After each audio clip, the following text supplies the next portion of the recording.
Bien, vamos con el segundo tema de nuestro estudio del libro de Romanos. Romanos, estamos estudiando la justicia de Dios y hoy vamos a mirar la culpabilidad del hombre. Para exponer este tema con más amplitud vamos a tomar 3 o 4 aspectos de lo que es el carácter de Dios. Dios es justo.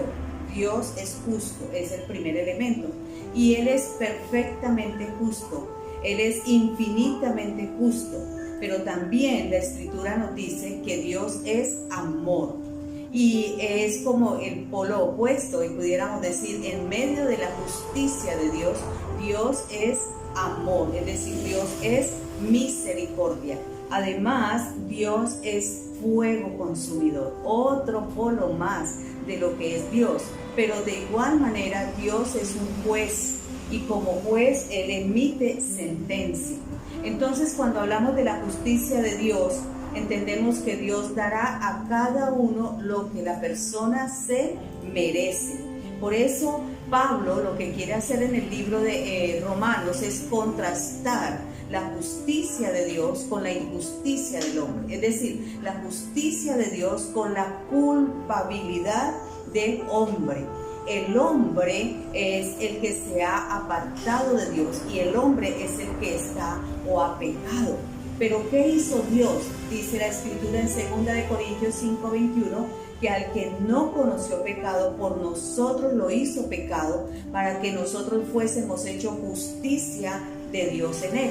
Eso quiere decir que el Señor Jesucristo, como el Hijo de Dios, vino a hacerse por nosotros pecado, para colmar, para estar en acuerdo con el Padre en medio de lo que el Padre como juez justo tendría que emitir. Y entonces Él se colocó a nuestro favor. Él lo hizo para que nosotros lo pudiésemos recibir. Pero ¿qué pasa con el hombre? El hombre, dice el libro de Romanos, capítulo 1, versículo 18 al 32, que el hombre conociendo, y desde ahí vamos a partir a estudiar la culpabilidad del hombre. El primer punto es que la ira de Dios se revela desde el cielo. Es decir, Dios se enoja, Dios no se complace, Dios detesta el pecado. Pero Él se encarga de revelarse, Él se encarga de darse a conocer. ¿Para qué? Para que el hombre no niegue que conoce de Dios. Hay un conocimiento primario de Dios en el corazón del hombre. Todo hombre conoce de Dios. Por eso el Señor dice que Él se ha hecho manifiesto. ¿Qué es ser manifiesto? Ser evidente, hacerse presente. Se hizo notorio. El Señor se hizo notorio para que nadie pueda negar que Dios se revela. La justicia de Dios, tanto como la ira de Dios, las dos se revelan desde el cielo y se revelaron a través de muchas formas. Hay dos maneras que se manifestó esa revelación. Uno, la revelación natural. Dice que en todo lo creado, todo lo que existe en el cielo y en la tierra, revela quién es Dios. El Salmo número 8, versículo 3 dice: cuando veo tus cielos, obra de tus dedos, la luna y las estrellas que tú has establecido. El hombre mira y ve que hay un Dios que creó todo eso. El Salmo 19, 1 y 2 dice: los cielos proclaman la gloria de Dios y la expansión de la tierra anuncia las obras de tus manos. Un día transmite el mensaje al otro día y una noche a la otra noche revela sabiduría. Eso está mostrando que Dios se manifiesta en todo lo que hace. Por eso Hechos 17, 22 en adelante, el apóstol pasa y mira y dice: ¿sabe qué? Yo observé que hay un panteón y hay muchas imágenes de los dioses que ustedes tienen, pero hay un espacio que dice al Dios desconocido, al Dios no conocido. pero no era porque no lo hubiesen conocido, porque si no se revelara en su corazón de manera primaria, ellos no habrían separado ese espacio para colocar ese lugar donde no había imagen. Entonces quiere decir que la revelación de Dios se hizo al corazón del hombre. El hombre conoce que existe Dios. Lo que sucede es que dice el necio en su corazón. Entonces ya es un asunto de necedad. Dice el necio en su corazón, no hay Dios. ¿Por qué quiere decir esto? Porque realmente lo que él quiere es darse por ignorante de lo que es Dios. Él quiere negar que él conoce que hay un Dios. Entonces la manera de negarlo es decir, no lo hay. Y eso lo hace necio, eso lo hace insensato, eso lo hace poco sabio, porque realmente en los corazones de los hombres, dice Romanos 2, 11 y 16, ya que muestran las obras de la ley escrita en sus corazones, su conciencia dando testimonio y sus pensamientos acusándolos unas veces y otras defendiéndolos, en el día en que según mi evangelio Dios juzgará los secretos de los hombres mediante Cristo Jesús. ¿Dónde está escrita la verdad? Dice, en sus corazones, y su conciencia da testimonio. Entonces, ¿qué sucede con esta revelación? La revelación natural en todo lo que Dios creó es una revelación del poder de Dios. Pero también la revelación especial. La revelación especial es a través de Cristo. Y la revelación especial manifiesta el amor de Dios. Por cuanto todos pecaron, están destituidos de la gloria de Dios. Pero luego dice la Escritura, mas a todo el que en él cree. ¿En quién? En Cristo, la manifestación especial de Dios a los hombres, de darse a conocer a los hombres. El que en él cree no se pierde y tiene vida eterna. Esa es la manifestación del amor de Dios.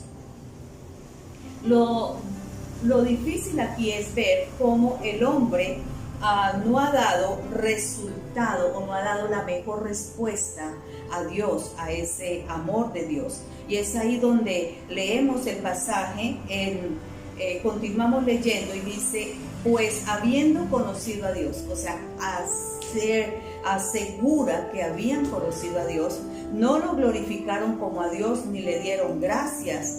Al contrario, se envanecieron en sus razonamientos y su necio corazón fue entenebrecido. Pretendiendo ser sabios, se hicieron necios y cambiaron la gloria de Dios incorruptible por imágenes de hombres corruptibles, de aves, de cuadrúpedos y de reptiles. Lo primero que vamos a mirar en esta respuesta desafortunada del hombre hacia Dios es que habiendo conocido a Dios, vamos a decirlo de mejor manera, conociendo a Dios. Ahora esto quiere decir que hay un conocimiento personal íntimo, lo que estamos diciendo a través de la revelación primaria de Dios al hombre.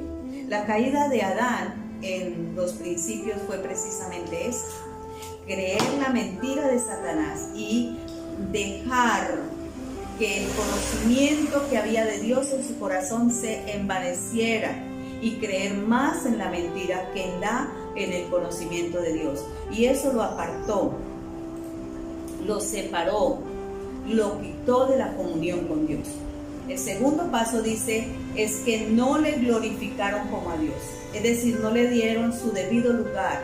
El hombre llegó entonces a hacerse independiente, autosuficiente, altivo, y consideró que Dios era algo extraño para él.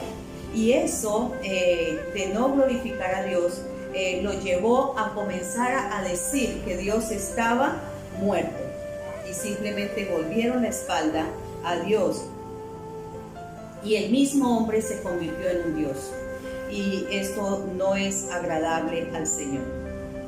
El tercer paso es, no le dieron gracias.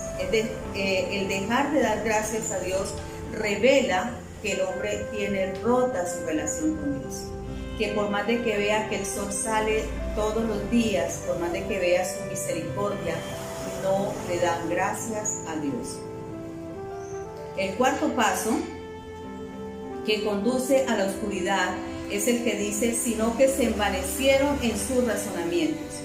El verbo para envanecieron se deriva de la raíz de la palabra de ídolos, mataía, y cuando el hombre rehúsa tener a Dios en sus pensamientos, entonces ese vacío se llena de la vanidad del hombre. Se envanecen sus imágenes, se envanecen sus hipótesis, se envanecen sus ideologías, descartando al Dios de la creación y tomando filosofías huecas y vanas que el mundo les ofrece. Es aquí donde hablamos de la cosmovisión.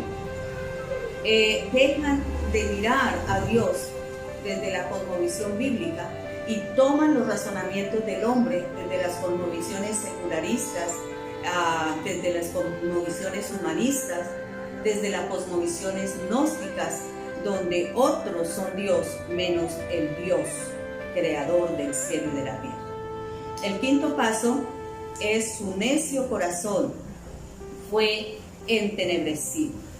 Quiere decir que el corazón del hombre, la emoción, el juicio, la voluntad del hombre recibió tinieblas espirituales.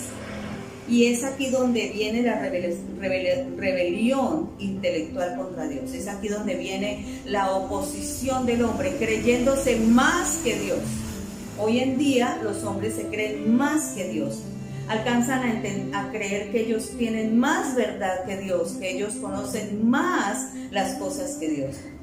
Y este es el motivo por los cuales muchos intelectuales de nuestros días se han entregado realmente a ideologías ateas, a ideologías del mundo.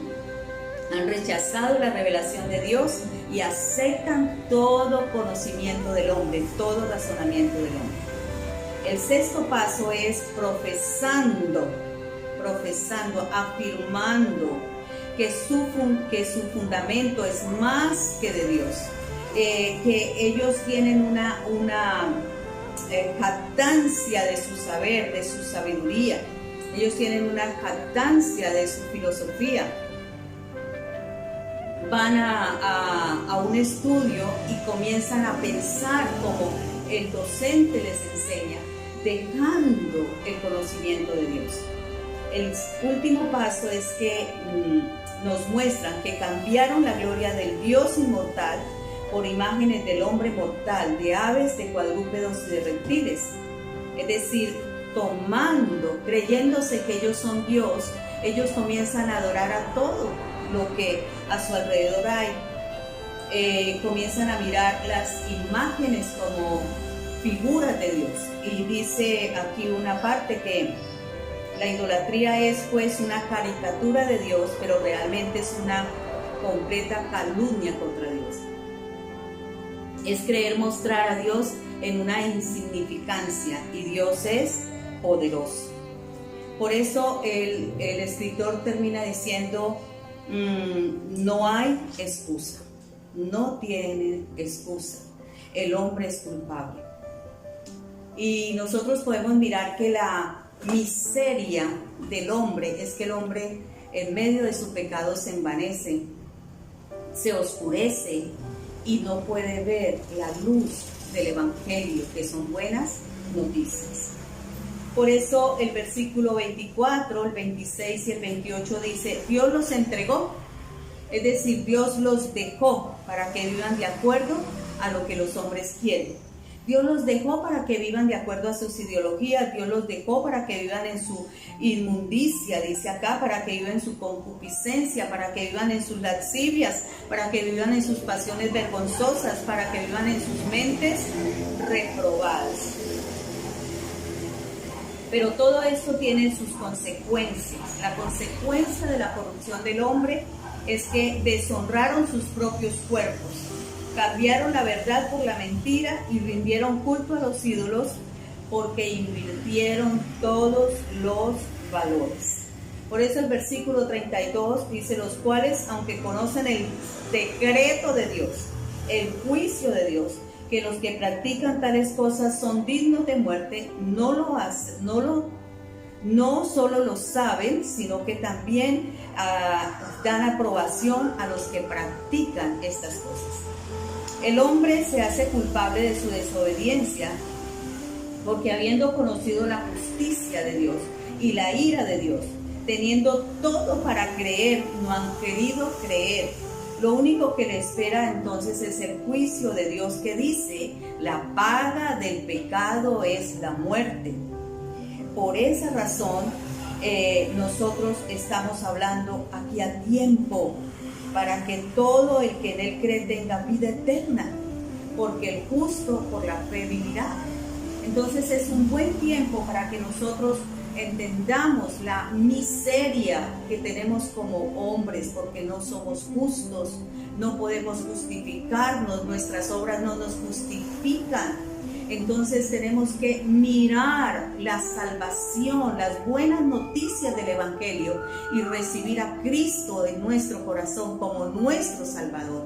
No podemos seguir entenebrecidos con las ideologías de este siglo, con las cosmovisiones de estos tiempos, sino que tenemos que volver a la cosmovisión bíblica y encontrar el gran tesoro de Dios, que es el regalo de la vida eterna, en la vida de Cristo, quien vino desde el cielo a morir en la cruz para entregarnos el regalo de la salvación. Es un buen tiempo para que meditemos en esto. Les agradecemos su participación en la charla del Sur y queríamos retroalimentarlos con este video, que además tuvimos algunas fallas técnicas con las cuales luchamos casi en toda la transmisión y queríamos dejar este mensaje muy claro. Por eso volvimos a hacer esta grabación. Dios les bendiga. Queremos seguirnos comunicando con ustedes. Recuerde que les hablamos del Ministerio Pasos de Esperanza. Un abrazo y bendiciones.